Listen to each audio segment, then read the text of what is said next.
অনুরাগের ছোঁয়ায় কয়েক বছর পর ভিলেন রূপে রূপা সবকিছু বদলে গেল। সম্পূর্ণ জানতে হলে চ্যানেলটি সাবস্ক্রাইব করে ভিডিওতে লাইক দিয়ে দেখতে থাকুন। অনুরাগের ছোঁয়ার নতুন প্রমোতে দেখা যাচ্ছে অনুরাগের ছোঁয়া ধারাবাহিকের গল্প আবার লিপ নিয়ে নিয়েছে কয়েকটা বছর। নতুন রূপে সূর্য দীপা রুডিকে মারার উপরোধে সূর্য এবং দীপা আলাদা হয়ে যায়।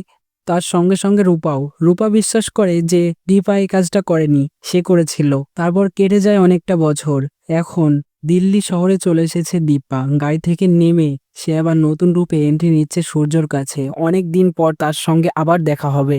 তার মধ্যে কি খুঁজে পাবে তাদের ভালোবাসা? এই ডিলটা সূর্যকে ক্র্যাক করতেই হবে, তাই বলছে। এদিকে দীপাও হাজির। অন্যদিকে রূপা চাইছে কোনোভাবেই যেন সেনগুপ্ত ফ্যামিলি এই ডিলটা না পায়। কিন্তু কেন ভিলেন হয়ে গেল রূপা?